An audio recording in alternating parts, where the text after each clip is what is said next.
Welcome back to unending education. So friends, आज के हमारे इस वीडियो में हम लोग CBSE class 10 first flight book का तीसरा chapter two stories about flying का सेकेंड पार्ट ब्लैक एरोप्लेन पढ़ेंगे।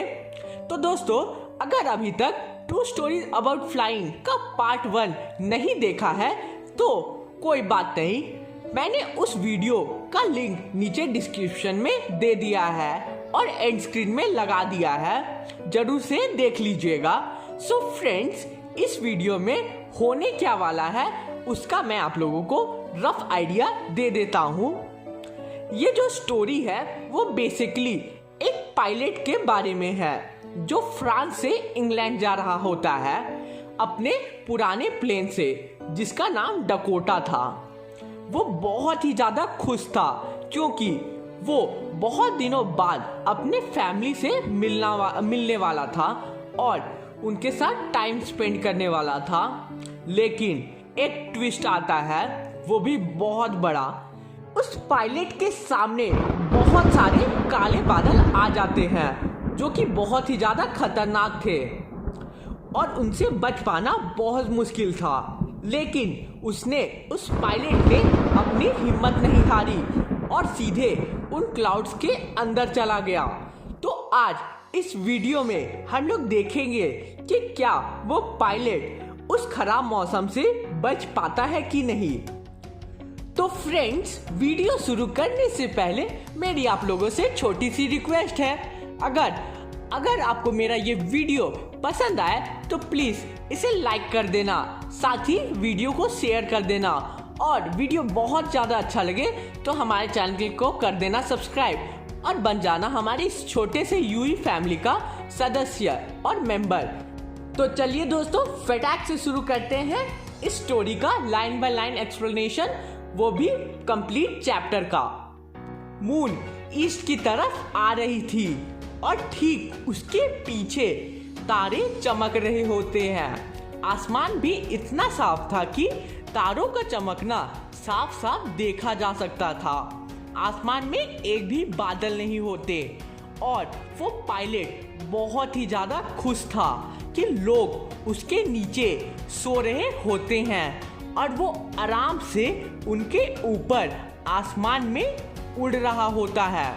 यानी कि जो वो पायलट है वो रात के समय अपने प्लेन में लोगों के ऊपर उड़ान भर रहा होता है।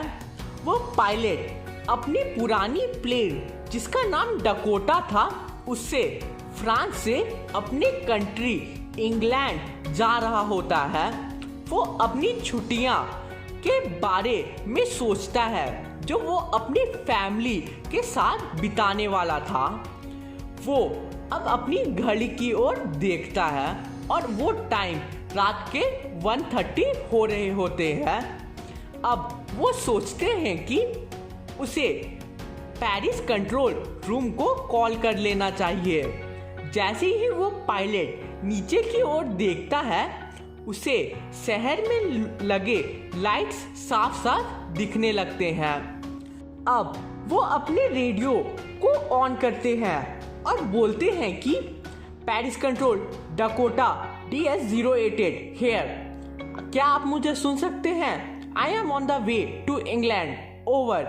तभी उधर से रिप्लाई आता है, DS-088 I can hear you, मैं तुम्हें सुन सकता हूँ, तुम्हें 12 डिग्री वेस्ट की ओर मुड़ना है, DS-088 ओवर। फिर पायलट ने अपने मैप को चेक किया, अपने कंपास को चेक किया और लास्टली अपने प्लेन के फ्यूल लेवल को चेक किया और अपने प्लेन को 12 डिग्री वेस्ट घुमा लिया इंग्लैंड की तरफ। पायलट उड़ान भरते वक्त सोचता है कि वो टाइम पे पहुंच जाएगा और टेस्टी सा इंग्लिश ब्रेकफास्ट खाएगा। सब चीज़ अच्छा चल रहा होता है। ये एक आसान सा फ्लाइट दिखता है, लेकिन अब मेन ट्विस्ट यहाँ आता है। जब पेरिस 150 किलोमीटर दूर था तब उसने क्लाउड्स को देखा, एक तूफानी क्लाउड को देखा। वो बादल बहुत बड़े थे, ब्लैक थे, ठीक एक बड़े से ब्लैक माउंटेन की तरह जो ठीक उसके सामने खड़े थे। वो पायलट ये जानता था कि वो ब्लैक क्लाउड्स के ऊपर से नहीं जा सकता था और ना ही उसके पास इतनी फ्यूल भी बची हुई नहीं थी कि वो उन बादलों के साउथ या नॉर्थ से घूम के जा सके। अब वो सोचता है कि उन्हें पेरिस वापस लौट जाना चाहिए, लेकिन उन्हें तो कैसे भी करके अपने फैमिली से मिलना था और टेस्टी सा ब्रेकफास्ट खाना था। अब उन्होंने रिस्क लेने का डिसीजन लिया। वो सोचते हैं कि जो होगा देखा जाएगा। जैसे आप लोग नहीं सोचते हैं रिजल्ट के टाइम एग्ज़ाम दे के आते हैं और सोचते हैं कि अब तो एग्ज़ाम दे दिया, जो होगा देखा जाएगा, सब भगवान पे छोड़ दो, सोचते हैं ना। वैसे ही उस पायलट ने भी सोचा जो होगा देखा जाएगा और सीधे स्टॉर्म के अंदर अपने डकोटा को लेके चला गया। जैसे ही वो उन ब्लैक क्लाउड्स के अंदर गया वैसे ही सभी चीजें ब्लैक हो गई। एरोप्लेन के बाहर कुछ भी नहीं दिख रहा होता है।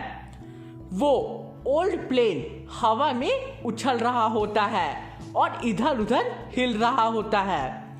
जैसे ही वो पायलट अपने कंपास की ओर देखता है डायरेक्शन का पता लगाने के लिए, तब उसे अपने आंखों पे भरोसा नहीं होता।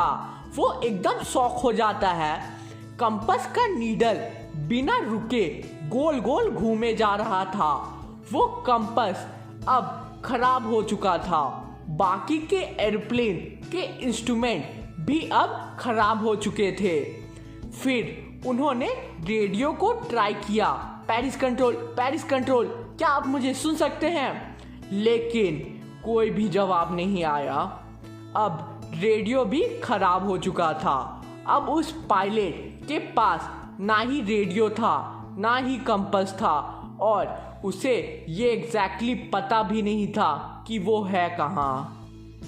वो उस तूफान में गुम हो चुका था। लेकिन अचानक से ही एक मिरेकल होता है, एक चमत्कार होता है। उन काले बादलों के पास ठीक डकोटा के नजदीक वो पायलट एक एरोप्लेन को देखता है।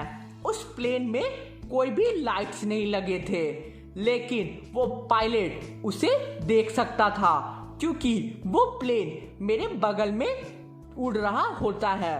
फिर उन्होंने उस पायलट का फेस देखा। वो उनके तरफ ही देख रहा होता है। वो उस पायलट को देख के बहुत ज़्यादा खुश हो जाते हैं, बहुत ज़्यादा। उन्होंने सोचा कोई तो मिला इस तूफान में। अब उस पायलट ने अपने एक हाथ हिलाते हुए उन्हें इशारा किया और कहा कि उन्हें फॉलो करे। वो दूसरा पायलट जानता था कि मैं भटक चुका हूँ और वो मेरी हेल्प करना चाहता था। उसने धीरे से अपने प्लेन को नॉर्थ डायरेक्शन की ओर मेरे डकोटा के सामने घुमा लिया ताकि मेरे लिए उसके पीछे पीछे चलना आसान हो सके। मैं एक आज्ञाकारी बच्चे की तरह यानी कि एक ओबीडियंट चाइल्ड की तरह उस ब्लैक एरोप्लेन के पीछे पीछे चलने लगा और बहुत ही ज़्यादा खुश हो गया। आधे घंटे के बाद भी वो ब्लैक एरोप्लेन मेरे आंखों के सामने था। अब मेरे पुराने डकोटा एरोप्लेन में आखिरी टैंक में केवल थोड़ा सा ही फ्यूल बचा हुआ था और वो केवल 5 से 10 मिनट तक ही उड़ सकता था। मुझे यानी कि पायलट को दोबारा से डर लगने लगा, लेकिन अचानक ही वो ब्लैक एरोप्लेन धीरे धीरे नीचे की ओर जाने लगा। पायलट ने भी उसका पीछा किया और अपने प्लेन को धीरे धीरे नीचे की ओर ले गया। अचानक मैं बादलों से बाहर आ गया और देखा कि सामने रनवे था एरोप्लेन के लिए और टावर भी लगे हुए थे। वो पायलट बहुत ही ज़्यादा खुश हो जाता है क्योंकि वो सुरक्षित था। जब मैं अपने उस साथी ब्लैक एरोप्लेन को देखने के लिए पीछे की ओर घूमा, लेकिन आसमान खाली था, वहां पे कुछ भी नहीं था। वो ब्लैक एरोप्लेन जा चुका था और मैं उसे कहीं भी नहीं देख सकता था। वो पायलट अपने डकोटा से उतरते ही कंट्रोल रूम पहुंच जाता है। वहां पे कंट्रोल रूम में एक वुमेन बैठी रहती है। उससे वो पायलट पूछता है कि वो एग्जैक्टली था कहाँ और वो ब्लैक एरोप्लेन में बैठा पायलट कहाँ है। वो पायलट उसे थैंक्स बोलना चाहता है। वो जो वुमेन है वो उस पायलट की ओर स्ट्रेंजली देखने लगती है और अचानक हंसने लगती है और बोलती है कि कौन सा दूसरा प्लेन, इस तूफान में तो तुम्हारे प्लेन के अलावा कोई और प्लेन था ही नहीं और तुम्हारे प्लेन को मैं रेडार में साफ साफ देख सकती थी। अब वो पायलट सोच में पड़ जाता है, गहरी सोच में पड़ जाता है कि आखिर वो पायलट था कौन जिसने उसकी मदद की जब उसका रेडार और रेडियो सब चीज खराब हो गया था। बाकी के इंस्ट्रूमेंट खराब हो चुके थे और ज्यादा फ्यूल भी नहीं था उसके टैंक में। तब उस पायलट था कौन जो उस ब्लैक एरोप्लेन में बिना लाइट्स के उस समय पहुंच गया था।